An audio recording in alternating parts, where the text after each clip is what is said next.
So with this week's episode on My Hero Academia, we get introduced to probably the most exciting episode to the series to date. I really like this episode for a lot of reasons, but it all boils down to the relationship between Kota as well as our main character Deku and the villain that they fought in this episode. But first, let's get all the smaller bits out of the way. I like how they pretty much nonchalantly and heavily imply that they killed off a character this week. Granted, she might not be dead, but one of these cat girls seemingly got her body imploded based on the blood stain and what the villain was saying.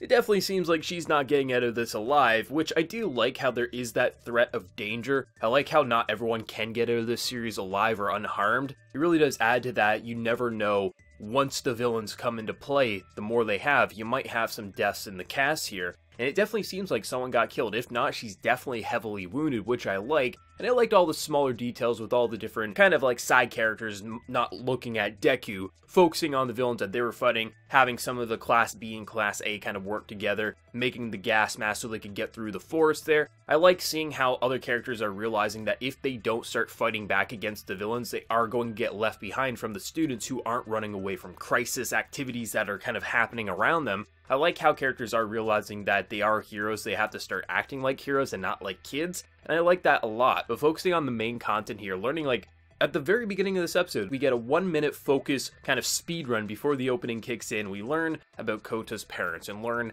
how his parents died and why he hates heroes. And I like this kid for a lot of reasons, and it all boils down to a simple reason. But that simple reason is very hard to execute in a very believable and likable way. There's tons of heroes in our own world. Yes, we don't have superheroes, but we have tons of heroes. People in the police force, firefighters, everything like that. And there's so many children who lose their parents in the line of duty and despise the field that they worked in, because if they die when the kid is young enough, it's hard to really understand. The younger you are, it's hard to really grasp what happened. And the people who get saved by the person who gets killed or anything like that is going to praise him as a hero or look out from like the outside as these were heroes, like amazing. But of course the person who's directly connected to them, like the kid, is going to despise the practice a lot of times. And I like how they handled Kota and why he despises heroes so much. He lost both of his parents and the outside world is claiming that they are heroes.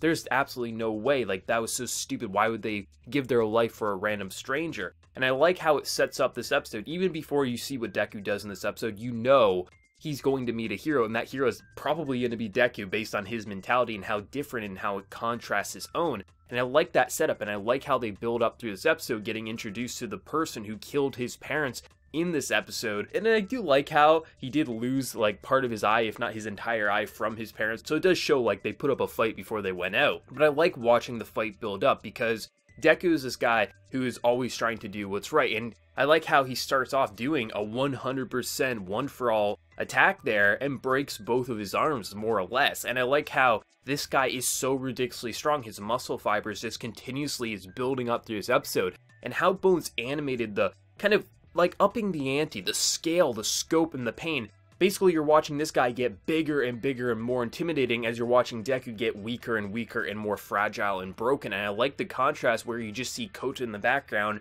just crying and just scared for his life, but never does Deku give up until more or less the very end. But I like how he is just giving it his all and he's trying to think outside the box on the fly. This is really, it feels like for like one of the first times, yes, he did fight the hero killer, but it really felt to me like the first true Deku versus a villain trying to save a civilian in the most intense manner. Definitely felt like his kind of test here, and that test was life or death for both of them.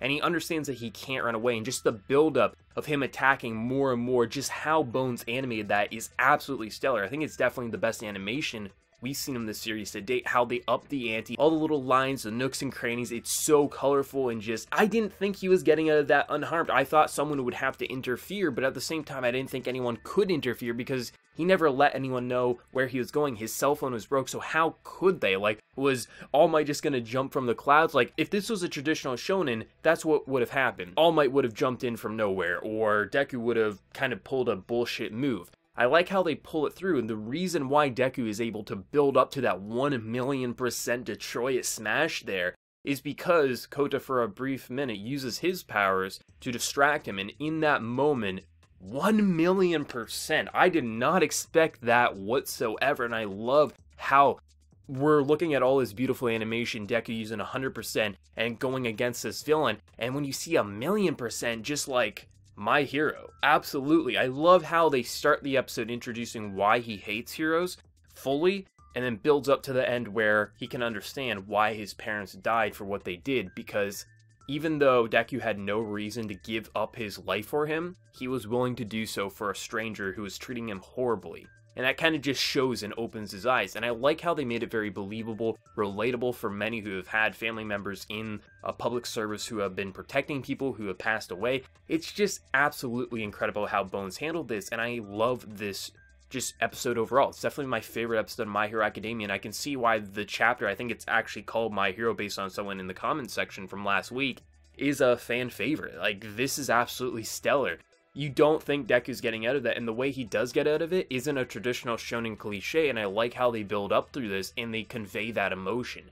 My Hero Academia is absolutely stellar with this season. It's only going to get crazier. I like how there is consequences. It definitely feels like someone can die at any given time if they make the wrong move. I like how there is sacrifice, there is pain, and how is Deku, like, this is only the start of the battle. There's other villains here. What's going to happen to Deku with such a shattered body? I can't wait to see, but let me know your thoughts, manga readers, anime originals. What did you think of this episode? Let me know down in that comment section below, and if you enjoyed the video, remember to leave a like, and if you're new, also be sure to subscribe. So until next time, everyone, please take care and have a good one.